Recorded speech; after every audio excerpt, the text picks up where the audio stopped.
What's up everybody, Brett here, bringing you back for some more multiplayer in Total War Warhammer 2. Today we're doing a free-for-all on the Steppes of Isha. And I'm rocking the Dark Elves. My opponents are going to be using the Warriors of Chaos, Tomb Kings, and the Lizardmen. So let me slow it down here so we can go over all four armies. And I'm going to start with mine. I was pretty happy to do a Dark Elf build that I don't normally do. I went with Crone Hellebron, and I went with Hargoneth as my faction. I like to keep it loreful, so if I'm going to choose Crone Hellebron, I'm going to take Hargoneth. So I put her on her war altar, and when she's on her war altar, she does get the blood shield of Cain, plus 6 physical resistance to her entire army, basically, when they're this tightly packed.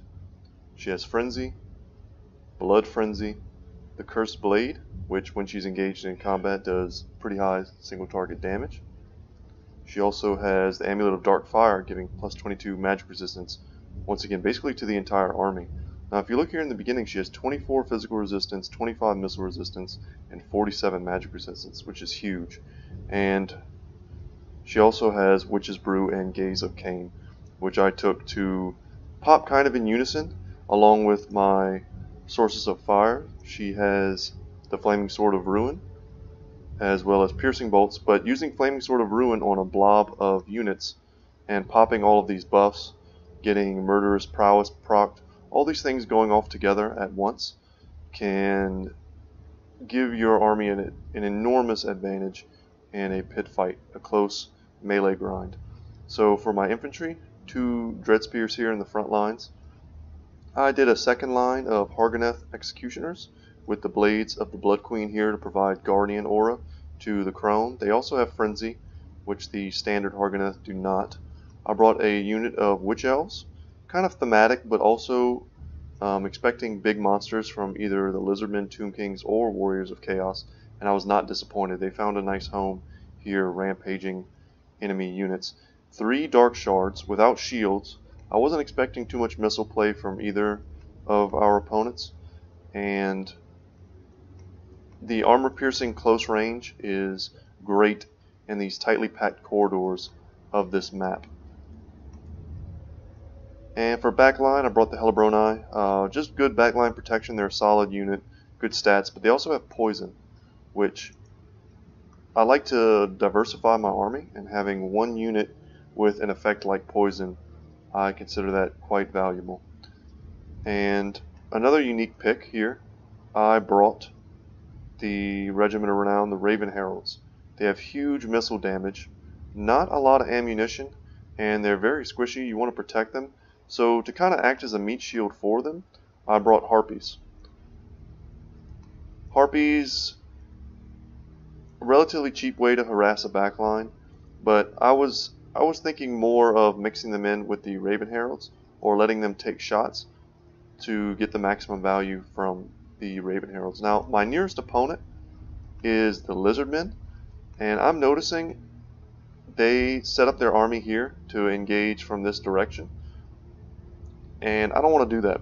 I'm going to come up here, take this high ground, and force them to fight in the forest, where their numbers won't really matter, and they're going to be forced to take that kind of blob engagement that I want, so that I'm able to stack all my buffs on my army.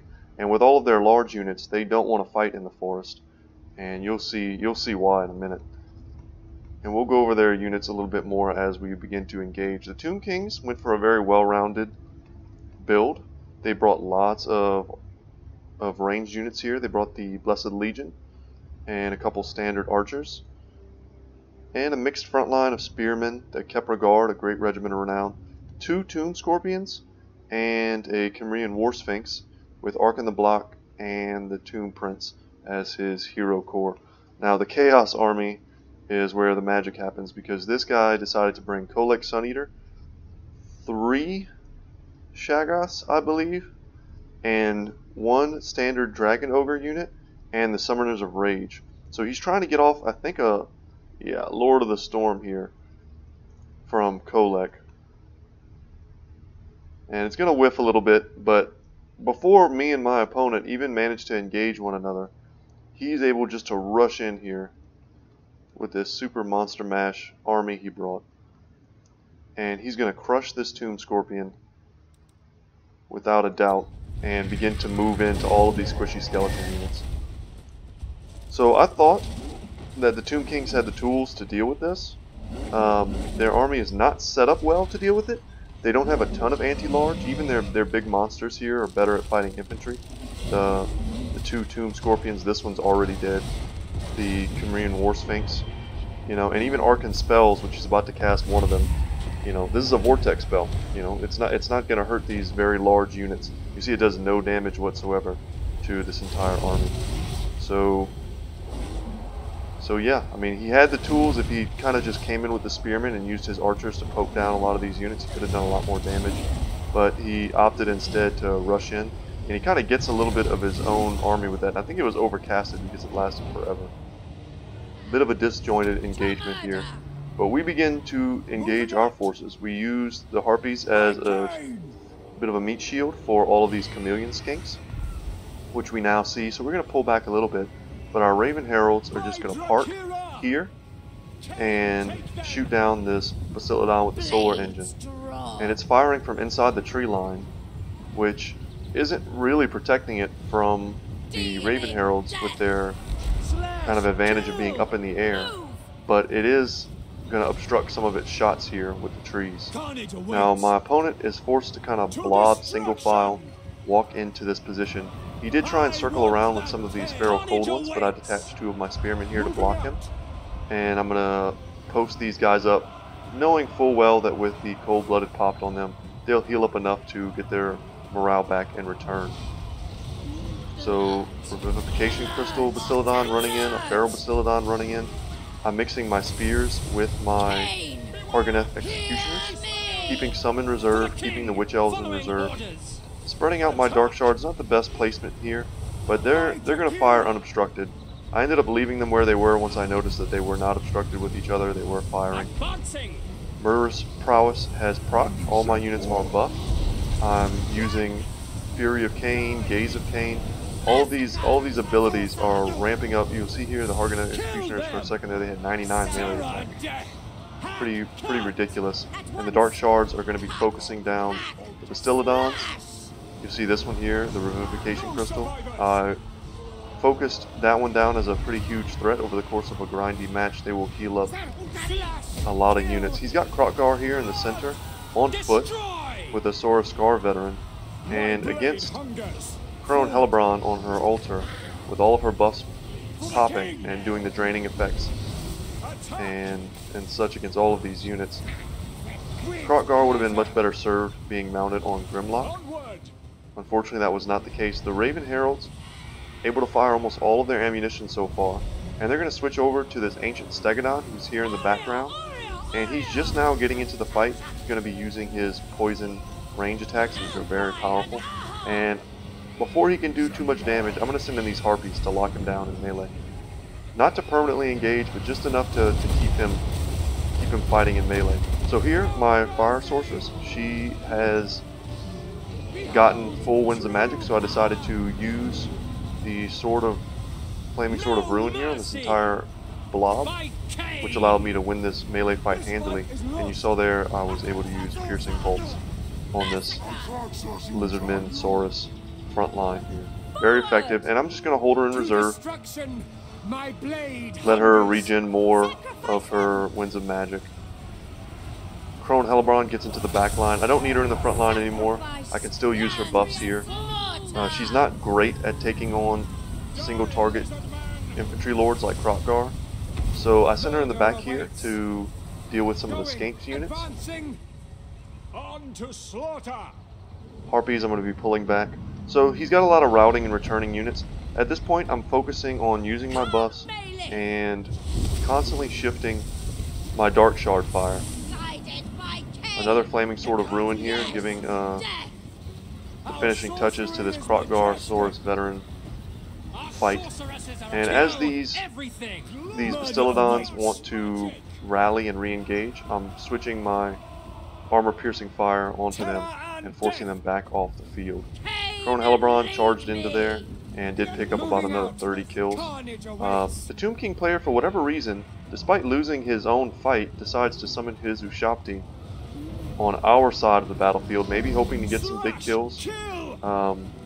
He did pick up some against the routing Saurus, but he's going to charge now headlong into my Blades of the Blood Queen, Argoneth Executioners, and Helibroni, and he's not going to have a good day because these guys are armor piercing and these guys are anti-large, and we're gonna force them to lose control with the Witch Elves, which I'm keeping in reserve. Kroggar goes down here. I've been keeping them in reserve because at a certain point I looked over and noticed all of those Shaggoths and that they were winning, and I didn't want to waste the opportunity to potentially make someone like Kolek Suneater lose control at some point and maybe rampage him into my spears, some kind of strategy like that, keep him off at Crone Helibron, and that does end up working. I'm going to show you guys that as it happens. But here, I've won this fight. It's just a matter of chasing down these units, getting them off the field. So I want to reform ranks here. I use hotkeys and different groupings to maximize the effectiveness. I'm not a micro master. Getting older, you know, it's a little harder to spam click, but knowing that that's kind of one of my weaknesses, I keep my units in groupings that make a lot of sense to me. So for instance, my front line might be 1, my back line might be 2, my range units might be 3, and so on. So when it's time to regroup, I'm very quickly able to go 1, you know, spread out my units here, 2, spread my units out here, 3, spread them here, and it's very fast and very efficient for regrouping. Or if I want to lock their entire formation, I'll just grab them and drag them all together and keep them locked in formation that way. So here we made it out of that fight relatively unscathed. Our back line is super healthy. Our Dark Shards rather, and all of our Helibroni unit is almost untouched. Our Hargoneth are in decent health. Spearmen did their jobs. They took a lot of the brunt of that fighting, and even our flying units here are still able to harass and take other units off the field. So at this point I saw the Shaggoth train coming. They stomped down all the skeletons. Unfortunately, the Tomb King player decided to chase off certain units with Archon. So yeah, he almost abandoned his army and let them die. But he was a good player, and we ended up playing 2 games, and a lot of these players, they really picked it up for the second game, and it was quite fun, and I can't wait to cast that one for you guys. So I'm very quickly getting my army to face these monsters coming in. I know that for sure he wants to goon Crone Helibron. I don't want that to happen, so I pull him behind my spears and my Hargoneth Executioners. Now, she looks like a huge, easy target, but she has 24 physical resistance, just right off the bat, as well as pretty decent armor, and yeah, she's not a pushover, so as soon as they engage, I collapse. They get through the front line, they kind of come in single file, which keeps them all from being able to attack her at once, and I'm just going to pull her through all of my own units and force them to fight in here. These units are getting poisoned by the Helibroni, they're getting rampaged by the Witch Elves. Ark of the Black tries to get a kind of a cute little vortex here, and it kind of whiffs. I ended up, as he cast it, I was pulling my guys in to rampage Kolek. Now one-on-one, even at this low health, the Crone can take this Ogre Shaggoth for sure, but just to keep him off of her for a moment while she casts her spells and things, I ran in my Sorceress to block him up, and I'm using my flying units to tie it down. Dark Shards here, their positioning was key. You see I have them spread out, facing all different directions. Some of the other enemies on this, some of my other opponents on this map are trying to take advantage of the fact that I'm being kind of hit from every direction. The Lizardman player brought back some of his units here. Archon tried to get off a vortex, and the player winning for the moment, the Chaos player, we're switching back and forth, very close game. He ran right up the pipe and tried to pick off the Crone. But that's one of the reasons why I like diversifying my leadership. I almost never bring just one lord or hero. If they get picked off, it's just too easy to lose at that point. So some more Tomb Kings units deciding to come in and fight me. Spreading out my Dark Shards is key to victory here, and keeping the Crone Hellebron safe. Now, Kolek manages to break free, and they're going to have a bit of a duel here. But I rampage him. I'm popping lots of buffs. I have Flaming Sword of Ruin going off, Witch's Brew going off, so her melee attack is huge, 62. She is causing poison and the draining effect on Kolek. And we're going to get him off the field there. Yeah, the Sword of Scar veteran was hanging out here, trying not to rout, but he ended up getting shattered. And we're going to chase him off, and we're going to keep Hellebron with a bit of a protective unit here. Harkin runs in and tries to do something on his chariot, but Harkin Executioners are here to back up my Dark Shards. Now this is a cool little moment here. My opponent charged in, his units got bottlenecked. My Dark Shards are trading fire here, but I managed to get a Piercing Bolts on the tail end of this formation, along with some more Overwatch fire to destroy their morale. They start to crumble. And they all start to crumble kind of at once. Without Arkan's leadership, they're not going to last much longer. So of course, the Chameleon Skinks are one of the last units on the field. These guys are like the cockroaches of the old world. Nothing can kill them. And they're very resistant to missile fire, so it looks like they're just these little like lizard guys, but they have very high innate missile resistance. Makes them excellent skirmishers. And the last unit on the field for the Tomb Kings, the Kepra Guard.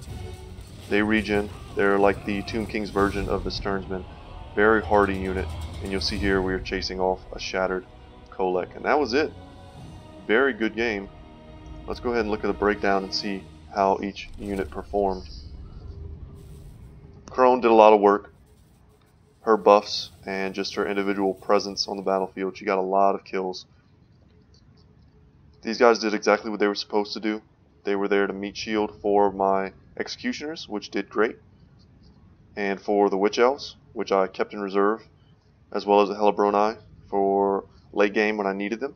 Dark Shards focused down. They don't have a ton of kills, but they spent a lot of that fight focusing down the large units of the Lizardman player, and they did great.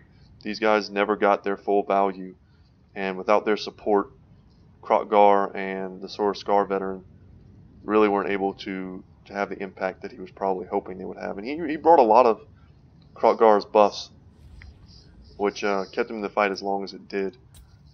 Let's see here. Despite not being able to really fight any infantry units at all, you'll see these kills are so low. But Archon managed to get 112 kills with those Vortex spells. And unbelievable number of skeletons destroyed by the Warrior of Chaos player. Very cool army. I'm always happy when people don't try hard too much. I like to sometimes I'll take well-balanced armies like this, made for that kind of map, and sometimes I'll do something like this and just have fun with it. Kolek getting over 300 kills is pretty amazing. And we probably missed, Summoners of Rage have a bound Vortex ability, and it's like a big lightning ball that goes through infantry really well, and I'm sure he got one of those off probably early on in the battle against those skeletons.